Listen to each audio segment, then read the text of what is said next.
옥기상담의 이주영 목사입니다. 저번 시간까지 제1부를 배웠고요. 이번 시간부터는 제2부 목회상담의 내용에 대해서 한번 살펴보겠습니다. 제6장 목회상담의 목표를 한번 보겠습니다. 목회상담의 목표는 우리 시대에 아주 중요한 일입니다. 그래서 목회자가 상담을 통하여서 시도해야 할 일이 매우 많고요. 그 결과 역시 또 새롭게 정비되어야 한다는 것입니다. 이것을 이제 몇 가지 측면에서 우리가 한번 생각해 보겠습니다. 첫 번째로는 영혼 구원이에요. 상담자라면 그 피상담자의 그 모든 문제의 해결을 통해서 영혼 구원으로 목표가 되어야 된다는 것이에요. 그래서 이것은 목회 상담의 기본적인 명제다. 그래서 이 목표를 도외시하는 상담자는 진정한 상담자가 아니라고 할 수 있습니다.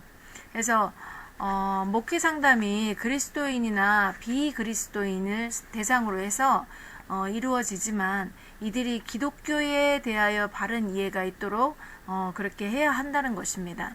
그래서 그 하나님에 대한 바른 이해가 있어야 된다는 것이죠. 그래서 하나님의 존재와 사역에 대해서 바로 이해시켜야 하는 것이 우리의 본분입니다. 그래서 많은 사람들은 기독교에 대해서 바른 인식을 가지지 못하고 어떤 종교 중에 하나라고 그렇게 또 생각하고 또 샤머니즘적인 그런 요소와 혼합해서 이해하는 경우가 많다는 것이에요. 그래서 이들의 어떠한 관념도 기독교 신앙에서 보는 그 정당한 관념이 아니라 인간의 사색적 추리가 되는 경우가 많다라는 것이에요. 그래서 피상담자가 삼위일체이신 하나님의 존재와 사역을 바로 이해할 수 있도록 권하여야 된다라는 것입니다. 기독교에 대한 그 기독교를 알려면 또 하나님에 대한 바르게 이해를 해야 된다고 말씀드렸죠. 그렇다면 또 성경에 대한 바른 이해가 있어야 되겠죠. 성경이 정확무오한 하나님의 말씀이라는 그 사실을 이해시켜야 한다는 것이에요. 성경이 종교의 어떤 경전 중에 하나라는 생각이나 또 수양서 정도로 생각하는 사람들이 많아요. 또 목회자들 가운데 자유주의 신학자들이 그런 영향을 받아서 성경의 어떠한 권위에 대해서 그 회의하는 그런 사람들이 간혹 있다는데 큰 문제가 아닐 수 없습니다. 그래서 상담자는 피상담자의 그 어떠한 성경에 대한 바른 이해를 가지고 또 성경에 교훈하는 그러한 진리를 통해서 자신의 문제를 해결할 수 있도록 노력해야 된다는 것입니다. 그럼 하나님에 대한 바른 이해와 성경에 대한 바른 이해가 있어야 된다고 말씀드렸고요. 그 다음에는 이제 교회에 대한 바른 이해가 있어야 된다는 것입니다. 교회는 부르심을 받은 성도들, 그 집단이라는 것이죠.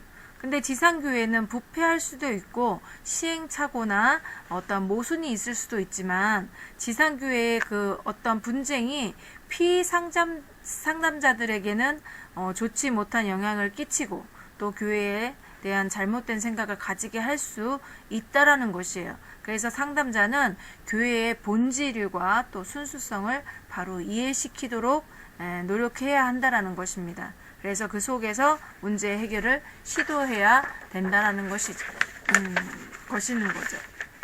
그래서 그 다음에는 그리스도의 구속과 그 사죄의 확신이 있어야 되는데 사죄의 확신이라는 것은 제사함의 확신이라는 뜻이에요.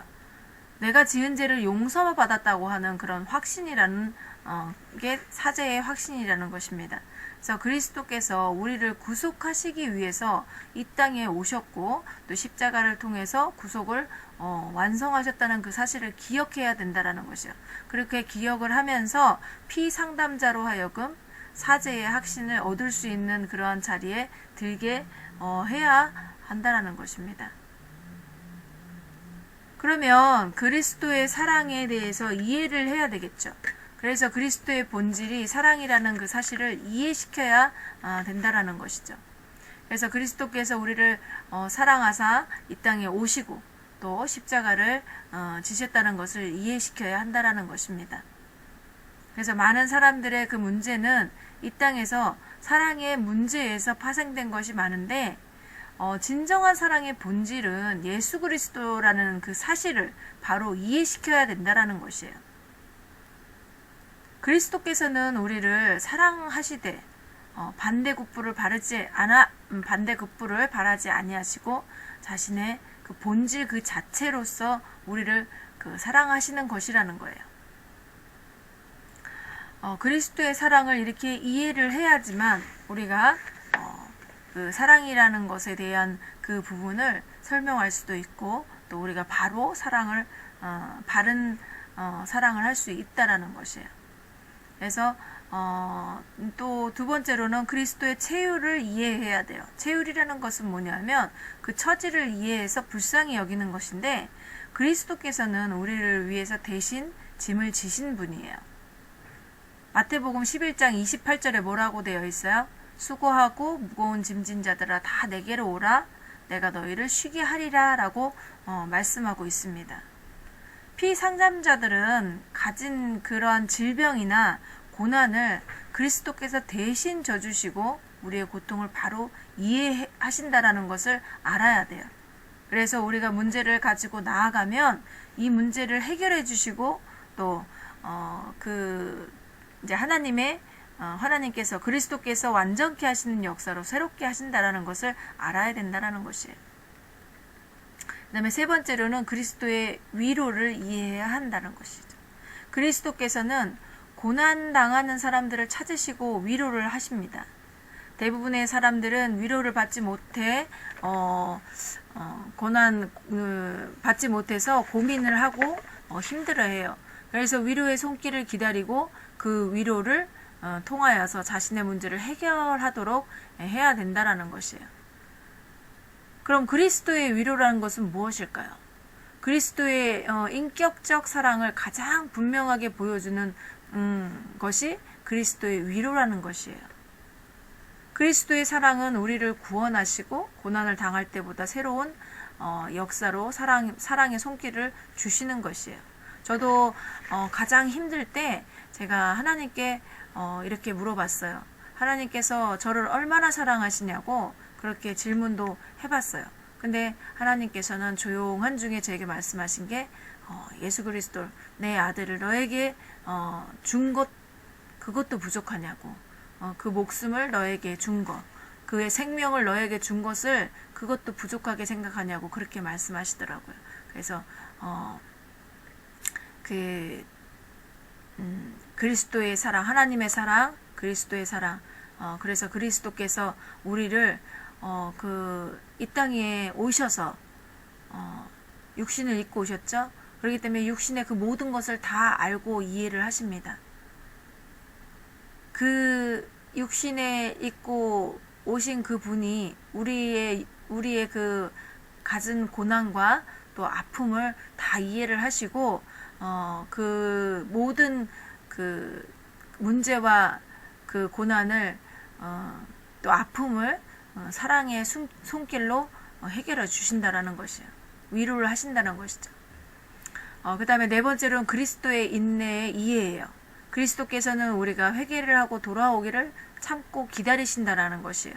그리스도의 역사를 통해서 새로운 존재로 변화되는 그러한 놀라운 역사가 일어나는 것은 그리스도의 구속 역사에 대해서 피상담자의 확신이 있어야 되고 또 이를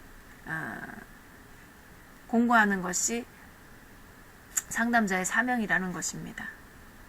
그래서 이렇게 그리스도의 구속과 그 사제의 확신에 대해서 우리가 정확하게 알고 피상담자에게 정확히 전달을 해야 된다는 것입니다.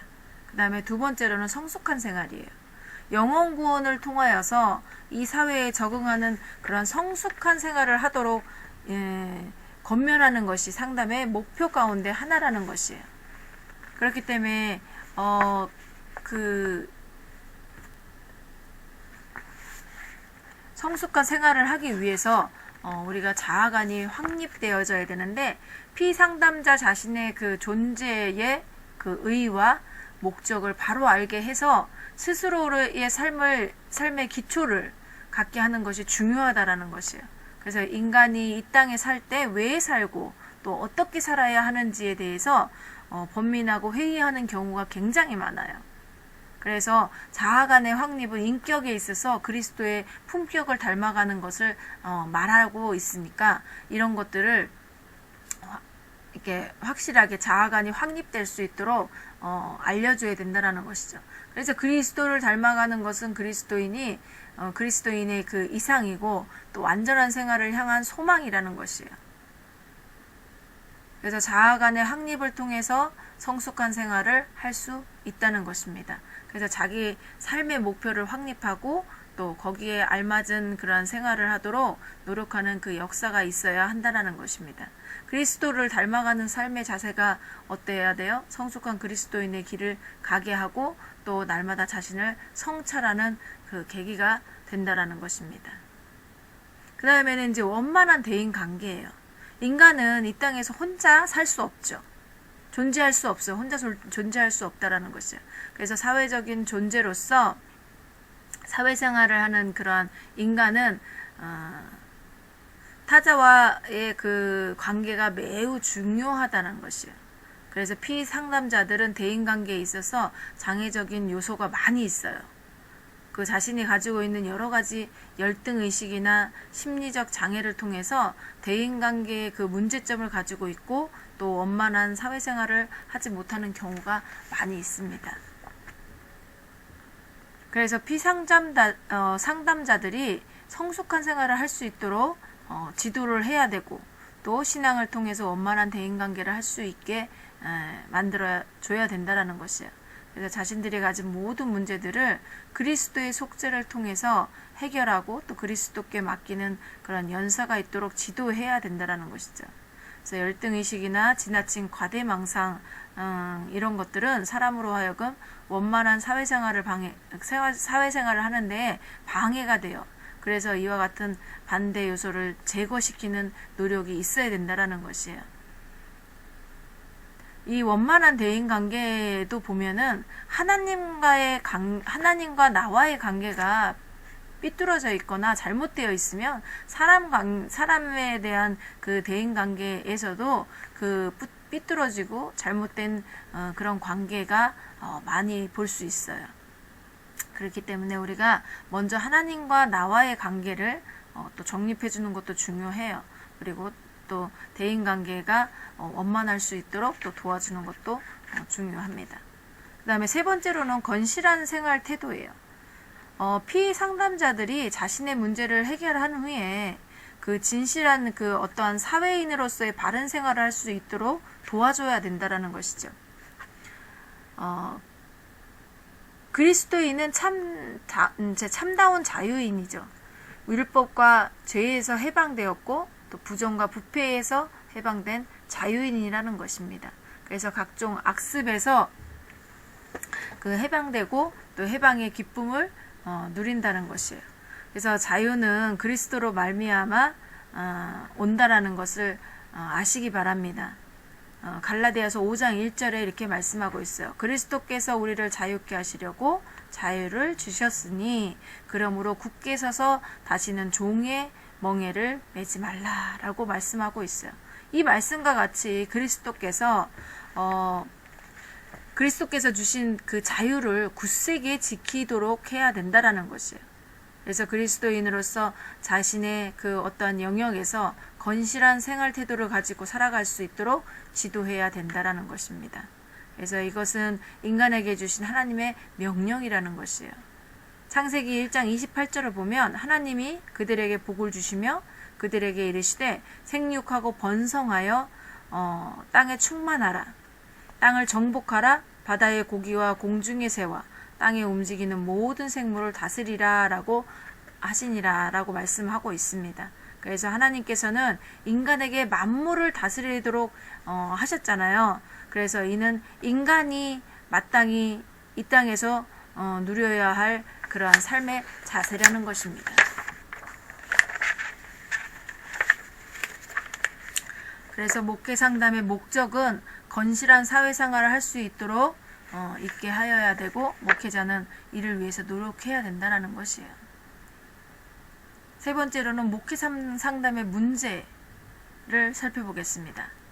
상담자가 목회 상담을 하면서 특별히 고려해야 할 것은 피상담자로 하여금 영혼 구원과 또 성숙한 생활을 할 수 있도록 해야 하며, 또 더 나아가서는 자신이 그런 슬기 있게 이 세상을 살아가게 용기를 주어야 한다라는 것이요.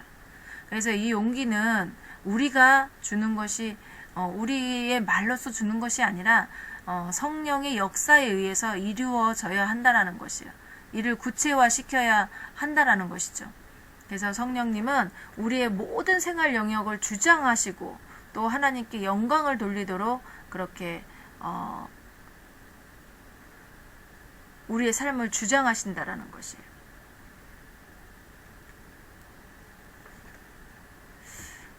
그래서 목회 상담의 문제는 성령에 이끌려서 성숙한 생활을 하도록 하는데 하도록 하는 것인데, 이는 인간에게 주어진 하나님의 역사고 또 우리가 추구해야 할 삶의 길이라는 것입니다. 그래서 목회 상담은 그리스도인들이 적극적인 생활 태도를 가지고 보다 강한 삶의 길을 가도록 하는 것이에요. 그래서 이것은 능력 주시는 자 안에서 내가 모든 것을 할 수 있느니라 라고 하신 말씀처럼 능력 있는 그러한 생활자로서 적극적으로 살아가야 한다는 것입니다. 목회 상담은 보다 궁극적인 차원을 목적하고 이루어져야 한다는 것이에요.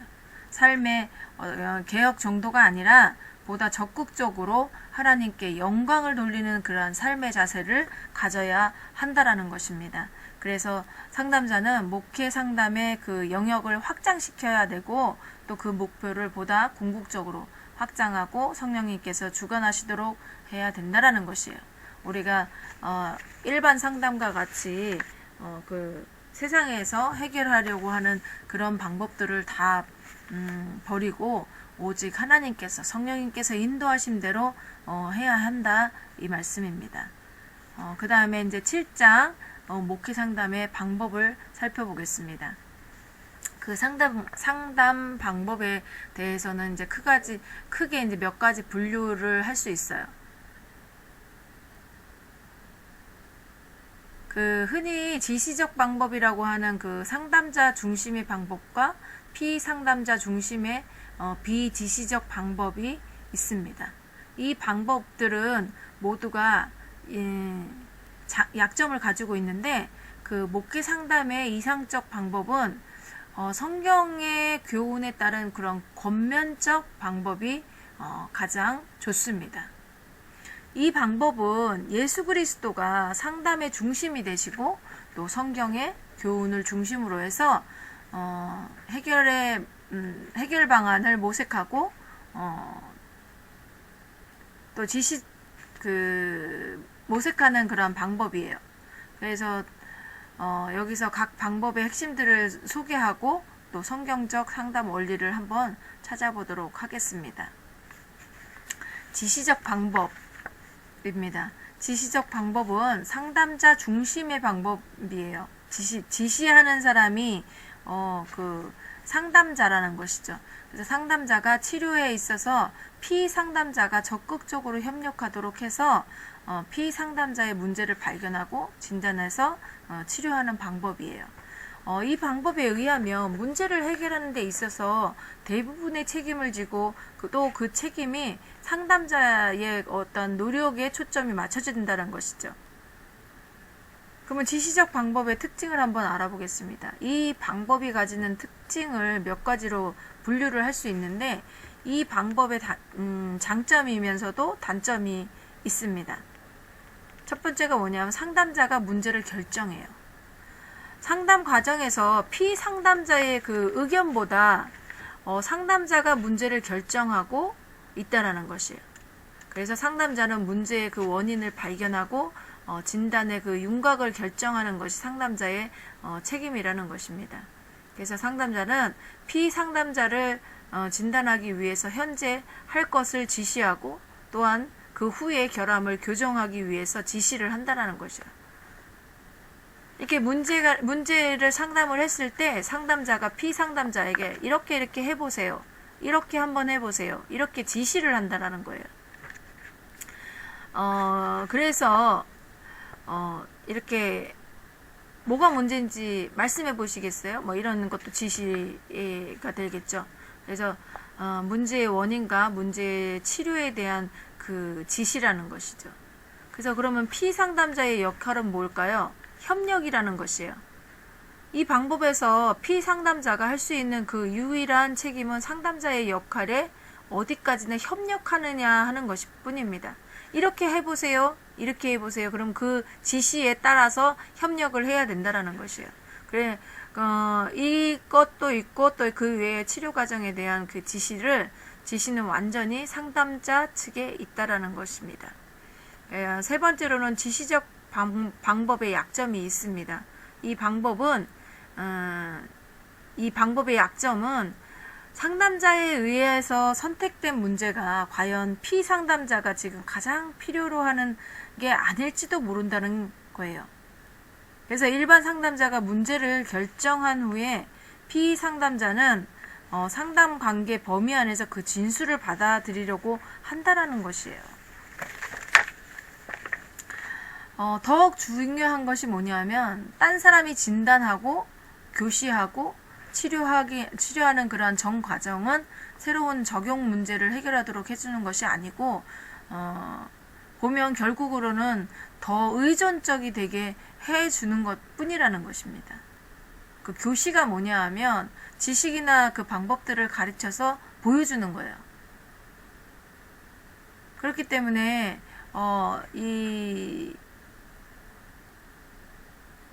이렇게 하세요. 이렇게 해보세요. 뭐 이렇게 하시겠어요. 뭐 이렇게 말을 하면 이 피상담자들이 그 말을 의존을 해서 그렇게 행동을 하겠죠. 말을 그렇게 하든지 그런 것들이 그 문제가 될 수 있다라는 것이에요. 그 지시적 방법의 약점이라는 것이에요.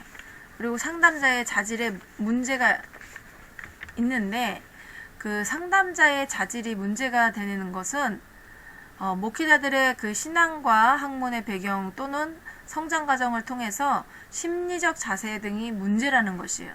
목회자는 정상적인 그러한 신학 교육과 교육을 받는 것이 상례지만 혹시 그렇지 못한 경우도 있다라는 것이에요. 그래서 또 개인적 성장 과정에서 오는 그 심리적 열등 의식 등의 그런 것을 통해서 상담자로서의 자질을 갖추지 못한 경우가 많이 있다라는 것입니다. 그래서 지시적 방법은 상담자의 결정이 가장 중요한데 목회자가 성격적 결함이 있을 때 정상적인 상담자로서의 자질을 갖지 못한다라는 것이에요. 그 하나님의 사자라는 권위의식으로 인해서 일방적으로 처리할 수 있다라는 것이죠. 이렇게 목회자들이 사실은 목회자들도 다 이 치유가 된 것이 아니에요. 그 마음의 치유, 하나님 앞에 그 성령님께서 치유하신 우리의 그 모든 목회자들도 모든 삶에 상처가 있기도 하고 그런 것들이 있는데 그걸 다 치유받고 목회를 하는 것이 아니라는 것이에요.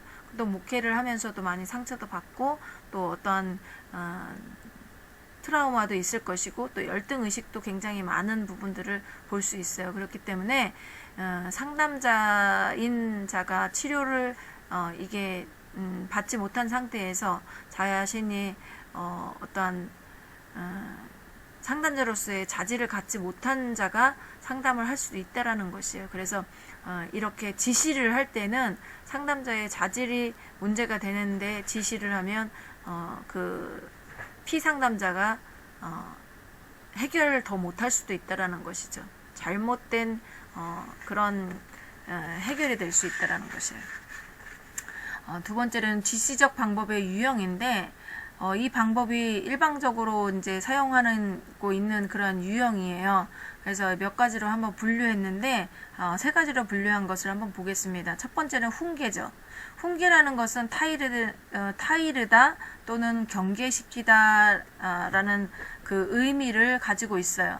이 방법은 훈계, 명령 등을 내포하고 있다라는 것이에요. 훈계는 하지 말라는 그런 부정적인 측면으로 유도하기 쉽다라는 거예요. 그래서 훈계는 또한 서약이 따르기 마련이고 그렇게 하지 않겠다는 서약이 뒤따라야 한다라는 거예요. 이걸 보면은 이제 어떠한 잘못된 그 피상담자가 잘못된 행동이나 이런 것을 했을 때 그것을 훈계를 했을 때 이렇게 해야지만 이렇게 됩니다. 이러고 이렇게 꼭 해야 돼요. 그래야지 이것이 해결됩니다. 이렇게 하는 그런 이제 훈계나 명령 또는 이렇게 그 서약이 따른다라는 것이에요. 그리고 두 번째로는 충고가 있는데 이 지시적 방법은 훈계보다는 그러한 경미한 방법인 충고라는 방법을 택하고 있어요. 이게 충고는 상담자의 입장에서 설득하는 그런 지시적인 형태이고 또 이 충고의 표준은 상담자 자신이라는 것이에요. 그래서 상담자 자신을 표준으로 삼고 그 표준으로 이끌려 하는 방법이라는 것이에요. 그래서 이것은 상담자의 마음에 맞게 유도하려는 그런 모습에 빠지기 쉽다라는 것이에요. 그리고 세 번째는 설명입니다. 이것은 과학적 방법이나 논리적 그런 설명을 통해서 피상담자의 지성에 호소를 하는 그런 방법이에요. 그래서 자신의 지식을 활용해서 상대방을 설득하려는 그런 노력을 하는 것인데 이것은 피상담자에게 적응이 되지 못하고 일방통행이 되는 경우가 많다라는 것이에요. 그래서 상담자는 자신의 어떠한 지식을 활용해서 피상담자를 설득하려고 노력하는 그런 경우가 많은데 이것은 근원적인 해결 방법이 되지 못한다라는 것이에요. 이처럼 지시적인 방법에 많은 오류도 있고 이 방법을 했을 땐 그 일방적인 부분들이 상담자의 일방적인 그런 방법이 될 수밖에 없는 그것입니다. 그리고 또 두 번째 비지시적인 방법을 한번 볼게요. 비지시적 방법은 흔히 이제 그 가장 과학적인 방법이라고 알려져 있지만 알려져 있어서 많은 사람들이 이 방법을 사용하고 있어요. 그래서 비지시적인 방법은 그 로저스에 의해서 개발된 그 피상담자 중심 치료를 하는 방법이에요. 그래서 이 방법이 로저스 학파의 그 상담이라고 부르고 있고 또 상담의 중심이 되고 있다라는 것입니다. 그래서 비지시적인 방법의 그 기본의 전제가 있는데 이것은 완전히 자유주의적인 그런 인본주의적인 사상이에요. 그래서 인간의 문제는 인간이 해결해야 한다는 그런 사상과 일치한다라는 것이죠. 그래서 인간은 비지시적 방법을 사용함으로써 개척할 수 있는 그러한 적절한 자신을 소유하고 있는 사상이다. 이렇게 말하고 있습니다. 그래서 로저스는 비지시적 관점은 심리학적으로 독립적인 각 개인의 권리를 보장한다는 점에서 높은 가치가 있다라고 말을 하고 있습니다. 그래서 비지시적 방법은 반사적 그런 상담이라고도 하는데 인간을 자율적인 존재로 보고 또 상담자는 피상담자의 그 반사하게 하는 벽이 되어야 한다고 주장을 하는 것이에요. 그래서 피상담자가 상담자 앞에서 말을 하면 상담자는 피상담자의 말을 아주 빈틈없이 요점을 들어서 되풀이하면서 반사적으로 대답을 하는 것이에요. 이러한 것은 과정을 통해서 결국 피상담자는 자기의 문제에 대한 통찰력을 이제 얻게 돼서 점차적으로 해결책을 모색하게 된다라는 것이에요. 그래서 이 방법의 약점은 인간은 자율적이고 하나님의 도움이 필요 없다는 그러한 제약된 인간의 신념을 확증하는 것이라는 거예요. 이게 일반적인 상담이에요. 상담을 할 때 이렇게 한다라는 거예요. 그 비지시적인 방법은 인간으로 시작해서 인간으로 끝나는 것으로 인간은 인간의 문제에 대해서 해결책을 제시할 수 있다라는 것인 거예요. 그래서 목회 상담에 있어서는 이 방법을 따르는 것은 성경적인 원리가 아니라는 거예요. 이게 무슨 말들이냐면 문제를 그 사람 피상담자가 계속 상담자에게 말을 할 거 아니에요. 그러면은 이 상담자가 피상담자의 말을 정확하게 듣고 다시 반복해서 들려주는 거예요. 그러면 이렇게 하다 보면은 자기가 머릿속으로 생각하고 있던 것을 입으로 말을 했지만 정리가 안 될 수 있어요. 근데 상대편이 그 말을 똑같이 했을 경우에 자기 자신이 그거를 이제 머릿속에서 정리를 하면서 그 문제에 대한 어떠한 그 통찰력을 얻게 된다라는 것이에요. 그래서 자기 자신이 그 해결책을 모색한다라는 것이에요. 생각하게 된다라는 것이에요. 이게 보통 일반 상담 하는데 가장 많이 쓰고 있는 방법들이에요. 하지만 우리가 이 자기 자신이 해결한다면 하나님 하고 전혀 상관이 없잖아요. 내가 내 자신을 모든 문제를 해결한다는 것인데 우리가 이 땅 위에서 살면서 정말 우리가 해결할 수 있는 방법은 그렇게 많지 않습니다. 그래서 우리는 이제 목회 상담은 그렇게 하면 안 된다고 말씀드리고 있는 거예요. 그래서 비지시적 방법의 계획이 있는데 이 비지시적 방법에서는 상담자가 상담을 하기 위해서 위한 그런 지침으로 설정한 규칙이 있는데 이렇습니다. 첫 번째는 상담자는 인내심을 가지고 우회적으로 그러나 지적으로 비판적인 태도로서 피상담자의 말에 귀를 기울여야 한다. 두 번째로는 상담자는 어떤 종류의 권위도 과시해서는 안 된다. 세 번째는 상담자는 조언이나 흉계를 해서는 안 된다. 네 번째로는 상담자는 피상담자와 토론해서는 안 된다. 다섯 번째는 상담자는 다음과 같은 경우에만 발언을 해야 하는데 피상담자에게 발언을 시키고자 하는 경우 말을 할 수 있어요. 그 피상담자가 말을 할 수 있게끔 도와주는 거죠. 그리고 또 상담자와의 관계에서 느끼는 피상담자의 걱정과 근심을 풀어주기 위한 경우에만 말할 수 있어요. 또 생각이나 감정을 정확하게 보고한 데 대해서 피상담자를 칭찬할 경우에도 말을 할 수 있습니다. 또 제외 혹은 무시되어 있는 그런 과제를 다시 상기시키는 거죠. 소생시키기 위한 경우에 말을 할 수 있고 또 막연한 가정에 대해서 논의할 필요가 있는 경우 말을 할 수 있습니다. 이 규칙들은 조언이나 설득이나 토론 등은 쓸데없고 또 상담은 피상담자를 위한 것이고 또 자유롭게 말할 수 있는 기회를 마련해주기 위해서 있다는 사실을 명확히 강조하고 있다는 것이에요. 그렇기 때문에 그 상담을 받으러 온 사람들이 계속 말을 할 수 있게끔 또 도와주고 또 그 문제를 해결하는 그 해결책을 모색하고 방법을 찾아가는데 필요한 것들만 한다는 것입니다. 세 번째로는 비지시적 방법의 특색이 있습니다.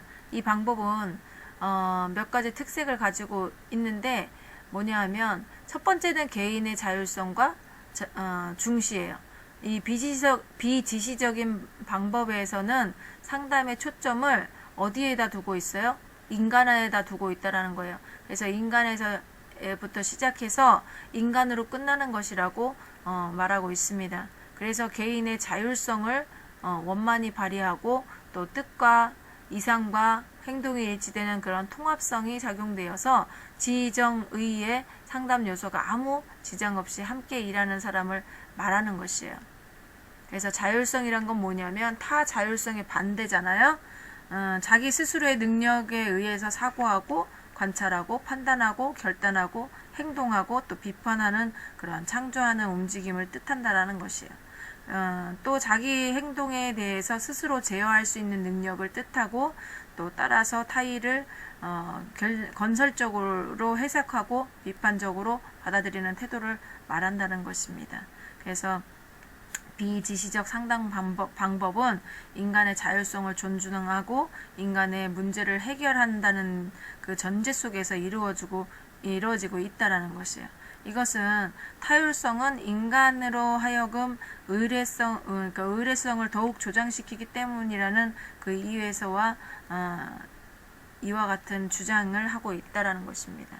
그렇다면 또 이제 피상담자의 정서를 중점으로 했을 때 이 방법은 인간의 자율성과 통합성에 중점을 두다 보니까 피상담자의 지성보다 그 정서적인 면에 중점을 두고 문제를 해결을 모색한다라는 것이에요.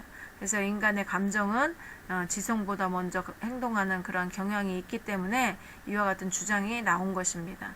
그리고 세 번째는 피상담자의 현재를 중점으로 뒀다.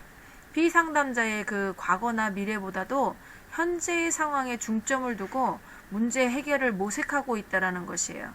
그래서 지시적 방법이 과거의 문제에서 원인을 찾고 있고, 비지시적인 방법은 현재의 문제 해결에 몰두하고 있다라는 것이죠. 그래서 이 방법에서는 모든 사건은 현재의 상황이 중요하고 또 현재를 중심으로 문제를 해결해야 한다는 주장을 하게 되는 것입니다. 그리고 네 번째는 피상담자의 발언에 중점을 두는 것인데요. 이 비지시적인 방법에서는 상담자의 발언은 제한된다고 말을 했잖아요. 필요할 때만 말을 해야 된다고. 근데 피상담자 중심으로 이끌어 나가는데 주권도 피상담자가 잡고 전개를 시켜 나간다라는 것이에요. 그래서 상담자는 상담자로 하여금 많은 말을 하도록 이끌어야 한다는 것이죠.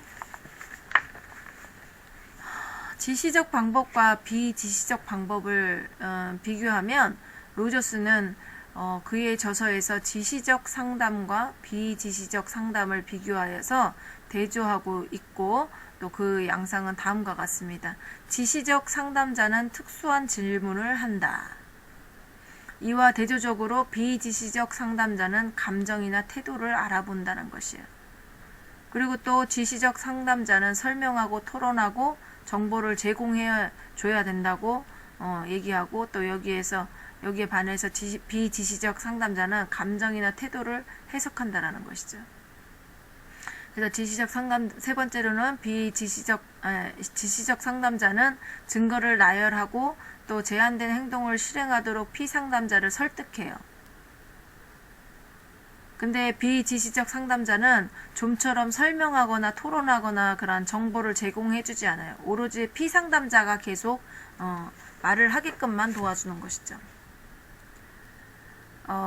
그 다음에 지시적 상담자는 교정해야 할 문제나 조건을 지적을 하죠. 이렇게 해야 이렇게 해야 문제가 해결된다, 뭐 이런 어떤 조건을 지적을 하는 거죠. 그래서 비지시적 상담자는 면접의 상황을 피상담자가 책임지도록 규정을 한다는 것이죠.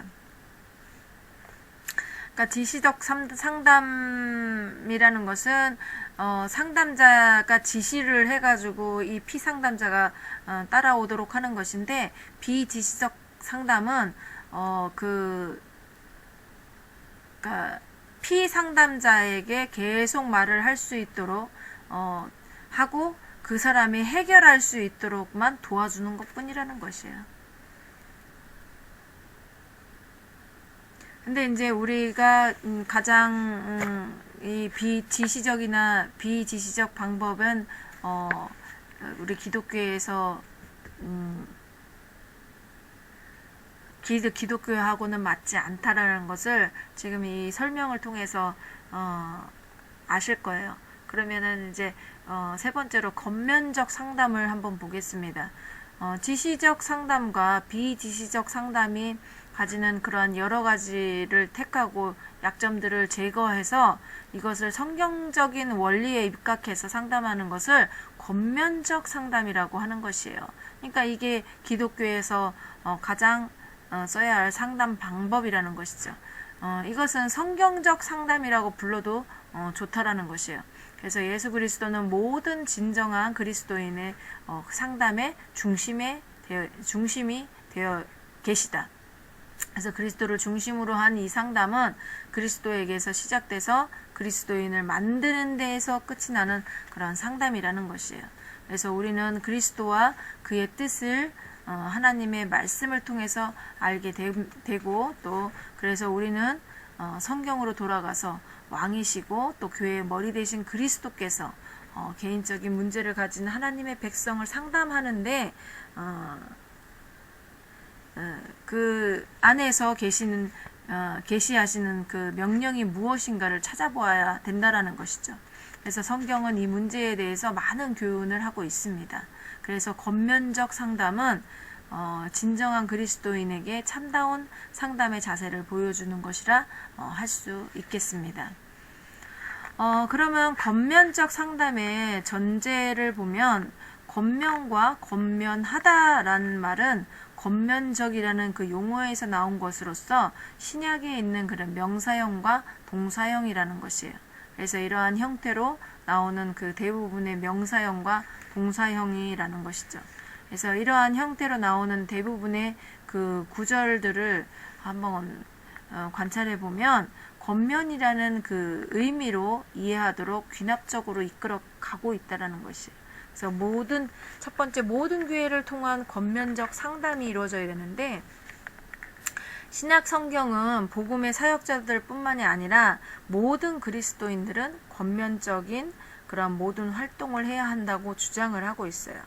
우리가 이렇게 상담은 아니지만 이렇게 대화 속에서 이렇게 말을 할 때 우리가 이렇게 하세요. 이렇게 하면 문제가 해결될 거예요. 이렇게 얘기를 하지 않잖아요. 이렇게 얘기를 하다가 상담 아닌 상담을 하게 되면 우리가 그 부분에 대해서 말씀을 생각하고 성령님의 이끄심대로 우리가 그 말씀을 들어서 그 사람에게 권면을 하는 일들이 종종 일어날 거예요. 그래서 우리가 이제 이 겉면적인 활동을 해야 한다고 주장을 하고 있다라는 것이에요. 그래서 바울 사도는 골로새서 3장 16절에 그리스도의 말씀이 너희 속에 풍성히 거하여 모든 지혜로 피차 가르치며 권면하고 시와 찬미와 신령한 노래로 부르며 마음에 감사하고 하나님을 찬양하라 라고 권면하고 있습니다. 이 말씀에 의하면 모든 그리스도인은 서로 권하라는 말로 가르치고 상담해야 된다라고 말하고 있는 것이에요. 또 이 주장을 지지하는 말씀이 로마서 말씀에 있습니다. 로마서 15장 14절에 내 형제들아 너희가 스스로 선함이 가득하고 모든 지식이 차서 능히 서로 권하는 자임을 나도 확신하노라 라고 분명히 말씀하고 있다라는 것이에요. 그래서 이 두 말씀은 그리스도인의 매일의 그 정규적인 그런 행동으로서 겉면적인 가르침이 이루어져야 한다고 기록하고 있는 거예요. 그래서 로마에 있는 그리스도인들이 선함이 가득하고 또 모든 지식에 찼기 때문에 그렇게 할 수 있다라는 그런 확신을 했다라는 것이죠. 그래서 이렇게 선함과 지식이 충만한 것은 다른 사람을 권면하는 데 필요한 것이다라고 말을 하고 있는 것입니다. 그래서 그들이 이러한 준비를 갖추고 있었다라는 것입니다. 그러므로 겉면적 활동은 하나님의 말씀을 모든 백성이 참가해야 할 사역이라는 것이죠. 그래서 종교개혁으로 말미암아 부활된 그런 만인 제사장직이라는 그런 성경 교리는 목회자의 그 목양적이라고 부르고 있습니다. 그래서 모든 믿는 자들은 서로 목회해야 하는데 사도 바울은 이것을 상담 혹은 겉면적 가르침이라고 말을 하고 있는 것입니다. 그러면 두 번째로는 목회 사역을 통한 겉면적 상담이에요. 모든 그리스도인들은 겉면적인 가르침에 참여해야 된다고 말을 했잖아요. 그래서 겉면적인 활동은 특히 목회 사역이라는 그런 특징을 가지고 있어요. 그래서 사도 바울은 겉면적 가르침은 목회에 살아 움직이는 그런 한 부분이라고 주장을 하고 있다는 것입니다. 그래서 성경이 이를 지지하고 있는데 골로새서 1장 28절에 우리가 그를 전파하여 각 사람을 권하고 모든 지혜로 각 사람을 가르침은 각 사람을 그리스도 안에서 완전한 자로 세우려 함이니라고 말을 하고 있습니다. 그리스도를 전파하는 것은 각 사람을 겉면적으로 권하라는 내용이 내포되어 있다라는 것이에요. 그래서 특히 설교를 통해서 대중을 권면한 것은 바울이 한 겉면적인 활동의 일부분이었지만 바울은 개인들을 겉면적으로 권하는 일에 종사를 했다라는 것이죠. 우리가 그리스도인들은 다 이 권면하는 일을 하고 있다라는 것이에요. 그래서 앞에서 인용한 골로새서 1장 28절은 바울의 그 대중 목회를 말한 것이 아니라 원칙적으로 바울의 그 사적인 목회를 언급한 것이라는 거예요. 그래서 이것은 각 사람에게 권하고라는 말씀에서 분명히 나타내고 있다라는 것을 아시기 바랍니다. 그리고 바울은 목회 사역을 위해서 매일 많은 사람들과 접촉을 했어요. 바울의 그 사적 권면 활동이 가장 성경적으로 충분하게 설명된 곳이 어디냐면 사도행전 20장에 기록되어 있어요. 에베소 장로들에게 한 고별 설교에서 분명히 나타나고 있다라는 것입니다. 그래서 이 말씀의 장면에서 더 이상 서로 만날 수 없는 그런 고별 장면이잖아요. 여기서 사도 바울은 자기가 에베소에서 그 3년간 목회한 것을 상기시키면서 과거를 회고하고 또 미래를 바라보면서 현재를 설명하고 있다라는 것입니다. 그래서 바울은 그들에게 앞으로 일어날 그러한 많은 문제들에 관해서 경고를 했고, 또 바울이 그들과 함께 있는 동안에 활동한 그런 활동을 설명하면서 앞으로 자기가 없을 때에도 그들이 서로 자기가 그들에게 한 것과 같이 똑같이 하라고 권면하고 있는 것이에요. 그래서 31절에 바울의 한 권면적 상담을 가장 분명하게 묘사하고 있다라는 것입니다. 그래서 이 말씀은 사도 바울이 다른 곳에서보다 오랫동안 목회한 그 에베소 교회를 떠나면서 깊은 목회적 통찰을 하고 있는 것을 우리에게 보여주고 있다라는 것이에요.